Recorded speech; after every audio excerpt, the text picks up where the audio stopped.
Hey, you saw me clean this area up so I could store my implements and so forth, but I have them on different tractors. I have the one rake out, I have the grapple out.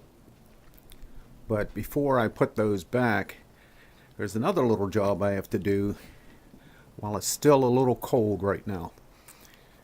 And that's the process of removing old nest.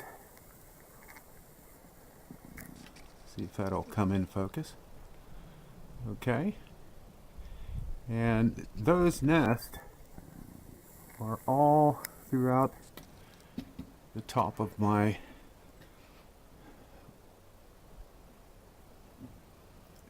building here. Okay, you can see them a little bit everywhere. And if you can see up in here at the very top up there, there's just a white spot. There's no nest there, but that's where a nest was. And I scraped it out. So I'm in the process now today to remove these. And of course, they'll be back during the summer months. And for some reason, they like this side of the outbuilding a little better, but there are some out here as well. So as you can see, the little nest are everywhere. Blow it up just a little. I'm going to do a little moving here. And here's where one was. Up there in the corner on the left. That was one. Oops. Let's try it again. And they make them out of mud daubers. These are those dark blue.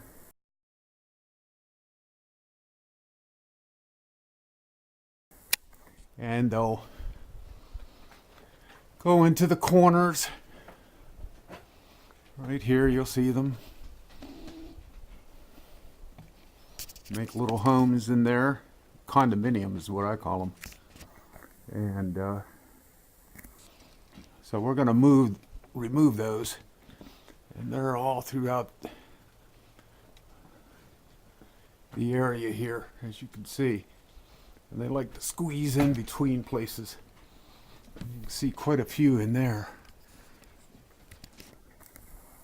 Whoops.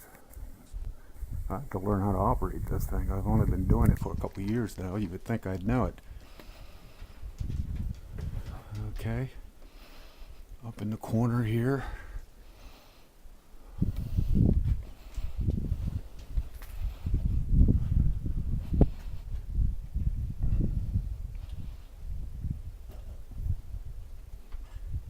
Okay.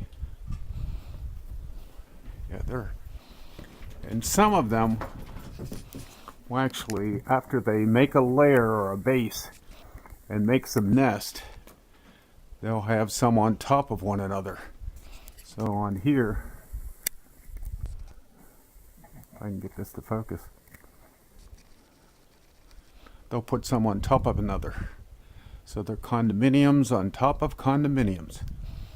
And these are some single ones here. And back in this area, this must be the high rent district here. But to get access to those, I gotta get the ladder so I can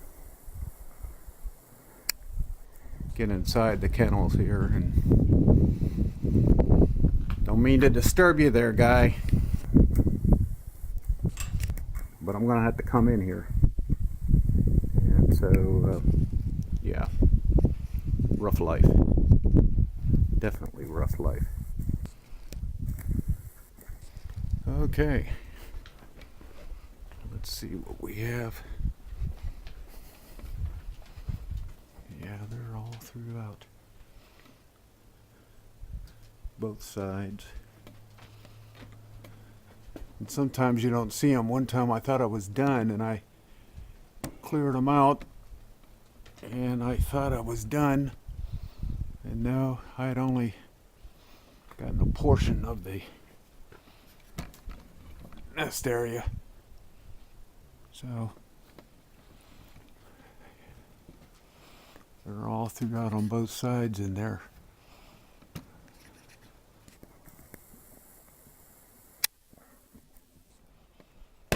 So that's what we're going to do today. Should only take an hour or so. Of course, anything you say it take an hour or so end up being quite a few hours.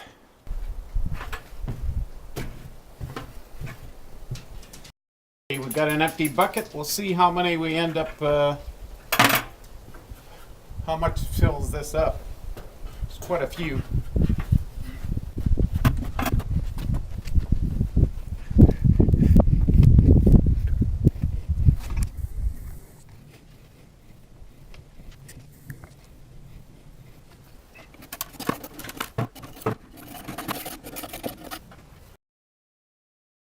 This is what you saw me take down, and this is a little mud nest, and they gather mud. As you can see, it was mud from different areas because of the different color of mud. They'll fly a glob of it in, carry it with their legs, and start patting it in, and I think they mix it with some type of liquid from their mouths, and they push it into place. When they build it, and after they build a canal, what they'll do, they'll lay an egg. And as you can see, these dark spots here, they are hatched eggs from the little wasp. And what they'll also do, they'll also feed them in each one of the chambers that they put in there. The wasp will get a spider and kill a spider, and for each egg they'll put a spider in there, and then of course they bore it off, or should I say seal it off, and leave one spider in there with them. There have been times that I've taken these down, or they'd fall, and I'd find a whole thing of spiders down on the ground. The spiders are not dead, they're just in a dormant state from where the blue mud dog had, I guess, paralyzed them, so they're not totally dead. So that's what we're cleaning up. Kind of unique.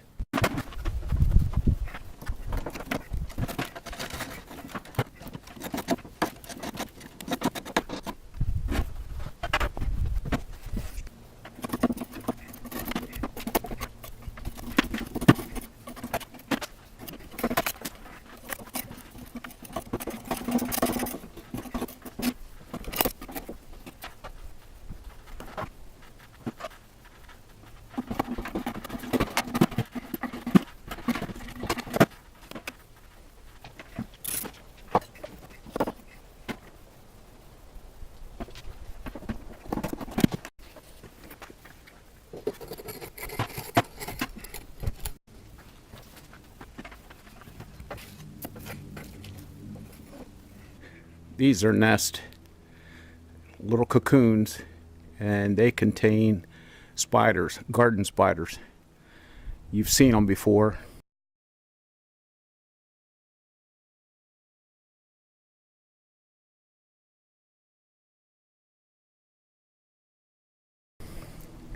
They're the garden spiders that are black, yellow, have a nice little design on them, and they make a web that spans out, and in the dead center of the web you'll notice a little zigzag, as if a sewing machine had made a lot of zigzags dead center, and the spider will just stay, this garden spider will stay right in the middle of it.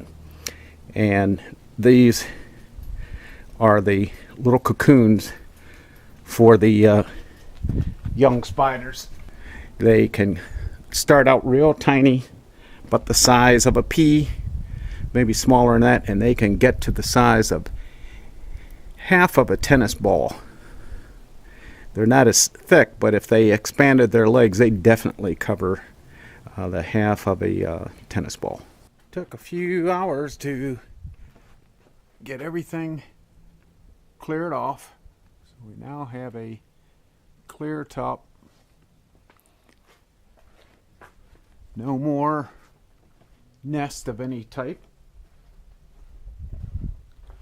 As you can see, you may see some white spots, but I don't think you'll find any. You can see that's where some white spots were. That's where the nests were. So we did the entire length, and in doing so, we accumulated quite a bit. Right here, you can see, I mean, that thing is full of nest that were from those blue mud daubers. They're a blue-black in color. And so we're going to do a little overview before we wrap it up here. So let's take a look here. A little recap. This is one of the nests right here, and that's for those mud daubers. And those mud daubers, they'll make this chamber up against the wall or against the bulkhead. And each of those chambers, as you can see, there's a dark spot. Each of those has a larvae in it. It's an egg. It has a larvae in it. And that larvae will eventually hatch, and when it does hatch, it will bore its way out of there. So you can see right here, it bored its way out of there. And here's what a larvae looks like.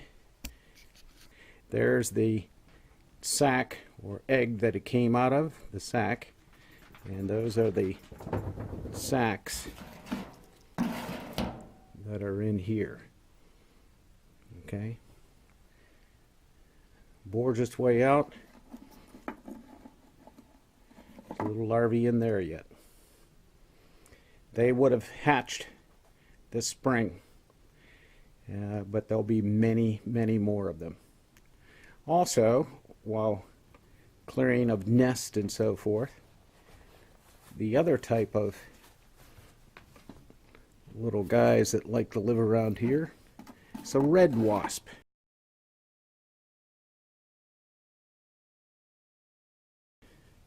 And that red wasp, it'll make these little paper cones, and you see them hanging that way so that when you look up, you see all the little chambers, and the chambers will usually have an egg or so in it. Those red wasps, they'll reuse those, so I had to take those down. These mud daubers usually don't. Sometimes they'll use it again. Another thing that we had is the two little balls, and they are the nest of a garden spider that get very large, and they don't harm you or anything. They are the ones that make a web that has like a zigzag design dead in the center. And I mentioned another that I showed you right here. Okay, you'll see a little hole. Let me see if I can blow that up. Just a little right here. That's the hole of a carpenter bee.